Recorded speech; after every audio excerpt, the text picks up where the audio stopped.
But the main thing that prompted this podcast in the first place, before you even shipped for basic training, was your case with the transition of the RE code from a 4 to a 3 golf.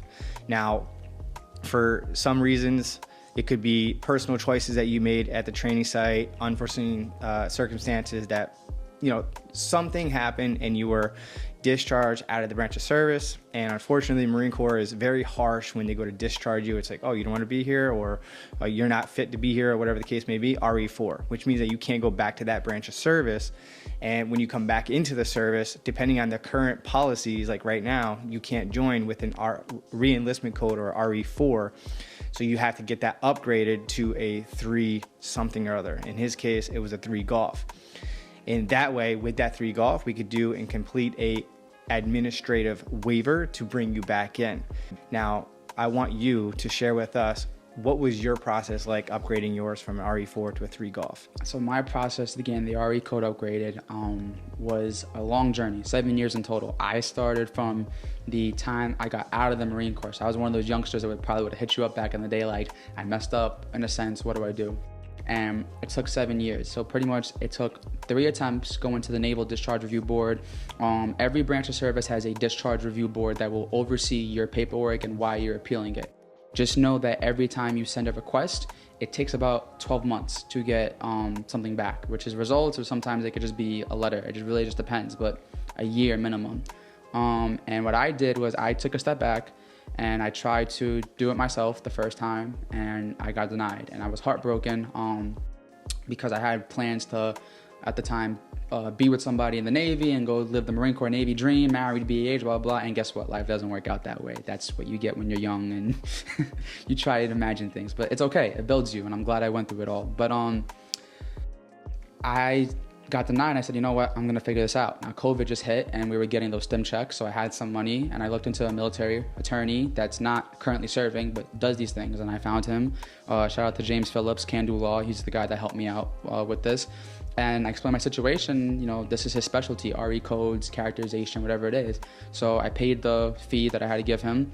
And from there, I got my records. We put it together in affidavits and everything. I came back, got denied, and he didn't let me put my head down. He was like, all right, got denied. We're gonna go back at it again. And he didn't charge me every time I went back. It was a one-time fee.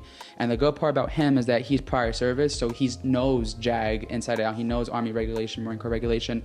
This is his specialty. So he was very nice and wanting to genuinely help me. It wasn't about the price tag. It was about, like, we're gonna keep going at this until hopefully we get something. Tried again, got denied. My third time, I was heartbroken. I was just done, and I felt I wanted to give up. So I said, let me focus my attention on a different avenue, and that's when I went to NYPD School Safety. I said, this will look good, trying to help me go back in later on, and also just focus on a career, because I can't keep letting years pass by and not do anything good with myself. I graduate NYPD School Safety. I go through about my first couple of months, a year or so on the job, and I'm sitting in the basement of the high school I'm working at, and I'm like, you know what, I'm gonna go back at this Marine Corps thing. I'm gonna go through the Marine Corps regulation. I'm gonna grab myself together, and we're gonna try this again. I go on my mil.connect website, and I look at my DD-214. I'm like, that's a RE3G. And I'm sitting there, and I'm like, okay, I'm tired, I'm bugging, I'm doing overtime, this isn't real.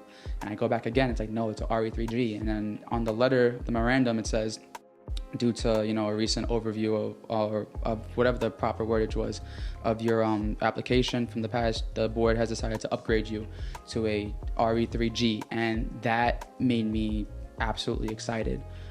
So that was the steps I took. Now, to get into a little bit of detail and context, mine is mental health related. So I had just a rough time in what the Army calls AIT and Marine Corps calls MOS school, due to a lot of factors at home that was going on. That's why he says keep business at home. And then also some MOS complications. So at 18 years old, I just didn't know how to properly handle my emotions at that time, which you'll see a lot of people do. And I got out on that note. Now, I got an honorable discharge because I wasn't what they call a shitbag Marine, right? I was squared away, did PT, did everything. I actually got to go home on leave, and we were in a separations platoon while everybody else was stuck there because I was, squared away. So I was like, cool. What I did is that I got a psych recommendation from the Veteran Affairs Hospital. So I figured no one better than Department of Defense themselves. That didn't work alone. So I reached out to a civilian psych that does reviews, puts you through a whole Scantron test. So it's not like it's his personal opinion. It's a test plus his own review. I got 2 of those. And then I also got the NYPD psych, because you have to go through a psychological evaluation, and I passed that. So I said, hey, I got psych evals. They can't no longer be like, no, you don't have enough proof. There's more than enough proof. And then I also reached out to my politicians, senator, councilman, congressman, because those are high-ranking individuals and it looks good on paper. And I was also fortunate that my congressman at the time, if I remember correctly, was Max Rose, who actually was a National Guardsman in the 369th. Which is kind of funny. And he had a whole office at the time dedicated to helping veterans with anything of that nature. So his office was like HUA to back me up and whatever I needed. So I got that. And then letters of recommendation from my old platoon sergeant, a couple of Marines that I know, higher ranking officials, and just put that package together. And you're not making it bulletproof, because there's no such thing as bulletproof when you go against the board, but you make it pretty heavy, so they have to reevaluate things. And the last thing I want to give, because I don't want to sit there too long talking about it, black and white wins the fight. Staff Sergeant Daphne, who was my old platoon sergeant in the Marine Corps when I was being separated, said black and white wins the fight. So that means Marine Corps regulation, Army regulation, whatever branch you're going to, that regulation, because it's their own policy. And in the Marine Corps regulation, based on why I got out, I was supposed to be awarded a 3G just off of it. And honorable discharge and RE4 don't always go hand in hand. So that was already a red flag. So I was able to get it upgraded, just knowing the regs too. So look at your regulation and be patient with the process. It's gonna take time. It's not an overnight success, and you're gonna feel like giving up at time, and people are gonna tell you, like they told me, just quit, forget about it, you had your chance. And now everyone's asking me for help and congratulations and oh my God, and no one wants to be at the table, right, when you're trying to make the meal, but then they don't want to eat when it's done. So just keep that in mind and remember your why and stay resilient. And I'm glad I did, because now guys that I know are starting at 25 trying to get it upgraded. And it was a 7-year process for me from 18 years old. So now imagine 25, 7 years later, and that's a maybe if it gets upgraded, right? So just start as soon as you can and invest in yourself, right? You may not want the attorney, but let me tell you, when you get legal involved, it helps. And no, you cannot go to JAG because you're no longer in the military, right? And I'm not saying anything against JAG, but personally from my own experience, from Marines that have reached out to me and other service members while they were going through similar situations, JAG, remember, it works for the military. That's their job, right? They're paralegals for the military. So they're gonna help you, but the way I could explain is, as a cop, when you arrest somebody, you have the right to remain silent. You can't afford an attorney, won't be afforded to you. I'm gonna give you an attorney, just might not be the best attorney, right? So it's the same concept, right? Invest in yourself, because the person you're paying, you're getting paid a decent amount to help you, right?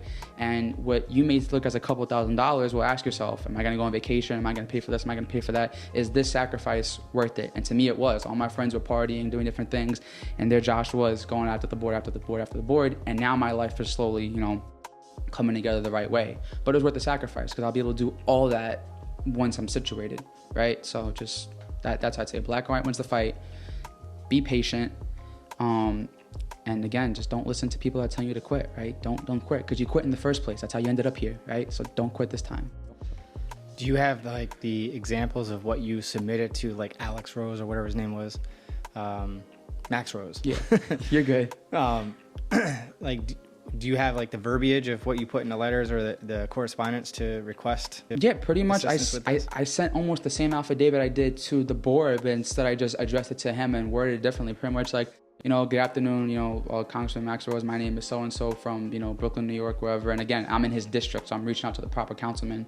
And I'm like, I'm a prior service Marine with this situation, so-and-so. I'm seeking to go back into the military, but unfortunately cannot due to an RE Code 4. I was told by the board or, a paralegal, whoever you're gonna say, that sometimes support from your local congressman or whatever would help. If you would like to hear my story, I'd like to, meet with you, or, we could speak over the phone or something. Just something along those lines. Be very blunt and respectful, but explain why you're reaching out. And 9 times out of 10, they'll support you, right? Because remember, they're politicians. So when it comes time to vote around, they're gonna look to you for those ballots and stuff like that. So just be honest and transparent. And 9 times out of 10, they should be willing to help or have some type of office that deals with, veterans. So, that's how I pretty much addressed him and the rest of them. The other 2 was Justin Brandon and Andrew Gennardis, who I have a little bit more, I would say, have a relationship with, because you see them in the streets more often, right? Justin Brandon, I think, lives in the neighborhood, so you see him at the function, so I was able to address him. And then I think Andrew was in the office at one time. So I got lucky and just knocked. I was like, oh wow, he's here, you know? And I always believe in doing things in person, because when you do things over a letter and they just get it, they can't see your emotion and how you feel. But when you do things face to face and you look a person in the eyes, you can see like, all right, you know, this is where I feel for the person. So